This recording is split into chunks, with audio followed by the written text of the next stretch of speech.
Hi friends, நம்ம இன்னைக்கு பீஃபில் வந்து பஹடா செய்ய போகிறோம். நல்ல டேஸ்டியாக கிறிஸ்பியாக வரும். எப்படி செய்கிறதுன்னு சொல்லிட்டு இந்த வீடியோவில் பார்க்கலாம்.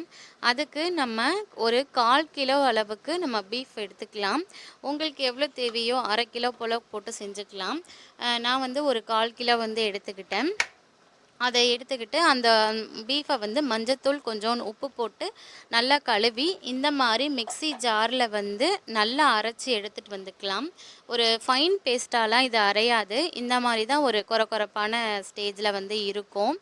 இப்போ வந்து நம்ம பீஃப் பஹடா பண்ணுறதுக்கு மசாலா வந்து நம்ம ஆட் பண்ணிக்கலாம். இப்போ வந்து பீஃபை அரைச்சதை வந்து நல்லா கையை வச்சு நம்ம கொஞ்சம் பரத்தி விட்டுக்கலாம்.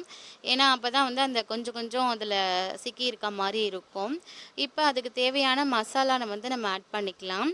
2 டேபிள் ஸ்பூன் போல் மிளகாய்த்தூள் ஆட் பண்ணிக்கோங்க. உங்களுக்கு காரம் தேவை அப்படின்னா இன்னும் 1 டேபிள் ஸ்பூன் கூட சேர்த்துக்கோங்க. 1/2 டேபிள் ஸ்பூன் போல் ஜீரகத்தூள் சேர்த்துக்கிட்டு, அப்புறம் 1/4 டீஸ்பூன் சோம்பு, 1/4 டீஸ்பூன் வந்து பட்டை கிராம் தூள், 1/4 டீஸ்பூன் மிளகுத்தூள், அப்புறம் 2 டேபிள் ஸ்பூன் போல் இஞ்சி பூண்டு சேர்த்துக்கோங்க. அப்புறம் நம்மளுக்கு தேவையான சால்ட் வந்து ஆட் பண்ணிக்கலாம். அதுக்கப்புறம் நம்ம கிறிஸ்பியாக வரத்துக்காண்டி நம்ம வந்து கார்ன்ஃப்ளவர் வந்து 2 டேபிள் ஸ்பூன் போல் கார்ன்ஃப்ளவர் சேர்த்துக்கலாம். கார்ன்ஃப்ளவர் சேர்த்துக்கிட்டு நம்ம கருவேப்பிலை வந்து மேலே அந்த கிறிஸ்பினஸ்காண்டி கருவேப்பிலையை ஆட் பண்ணி நல்ல கையை வச்சு பிணைஞ்சிக்கலாம். அப்போ தான் வந்து அந்த உப்பு காரம் இது எல்லாமே வந்து ஒன்று சேர்ந்து நம்மளுக்கு கலந்து வரும். நான் வீடியோவில் சொல்ல மறந்துட்டேன். ஒரு லெமன் போல், ஒரு சின்ன பழமாக இருந்தால் ஒரு லெமன் போடுங்க, பெரிய பழமாக இருந்தால் ஒரு அரை பழம் போதும்.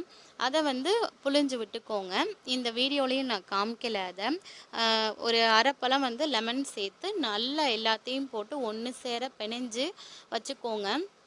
ஒரு 1/2 அன் ஹவர் வந்து இந்த மசாலாவில் வந்து இந்த பீஃப் அரைச்சி வச்சது 1/2 அன் ஹவர் வந்து நம்ம ஊற வச்சா போதும். அதுக்கு மேலே ஊறணும்னு அவசியம் இல்லை. அவ்வளோதான். நம்ம வந்து பீஃப் பஹடா பண்ணுறதுக்கு வந்து மசாலா வந்து ரெடி ஆகிடுச்சு. 1/2 மணி நேரமும் வந்து நம்ம ஊற வச்சு எடுத்துகிட்டும் வந்தாச்சு. இப்போ வந்து நம்ம பீஃப் பஹடா வந்து பொரிக்க ஸ்டார்ட் பண்ணிடலாம். நம்மளுக்கு எப்படி வேணுமோ ஒரு கொஞ்சம் பெருசாகவோ மீடியமாகவோ கொஞ்சமாக போட்டு நம்ம ஃப்ரை பண்ணி எடுத்தோம்னா பீஃப் பஹடா வந்து ரெடி ஆகிடும். நம்ம எல்லாம் வந்து பீஃப் வந்து கிரேவி இல்லைனா வந்து சுக்கா இந்த மாதிரி வந்து பீஃப் சில்லி இந்த மாதிரி செஞ்சு சாப்பிட்ருப்போம். இது வந்து நல்ல கிறிஸ்பியாக மொறுமொறுன்னு கிறிஸ்பியாக நல்ல டேஸ்ட்டாக இருக்கும். உண்மையிலேயே இதை வந்து நீங்கள் யாருக்காவது இந்த மாதிரி வந்து பொரிச்சு கொடுத்தீங்கன்னா இது பீஃபு அப்படின்னு சொல்லிட்டு, இது பீஃப் கறி தான் அப்படின்னு சொல்லிட்டு யாருமே வந்து சொல்ல மாட்டாங்க. அந்த டேஸ்ட்டுமே பீஃப் கறி டேஸ்ட்டுமே கண்டிப்பாக இருக்காது. ஏதோ ஒரு கிறிஸ்பியாக ஒரு பஹடா சாப்பிட்ற மாதிரி தான் இருக்கும். அவ்வளோதான். நம்மளுக்கு வந்து எல்லா பீஃபையும் வந்து நம்ம இந்த மாதிரி பொரிச்சு எடுத்துகிட்டு வந்துக்கலாம்.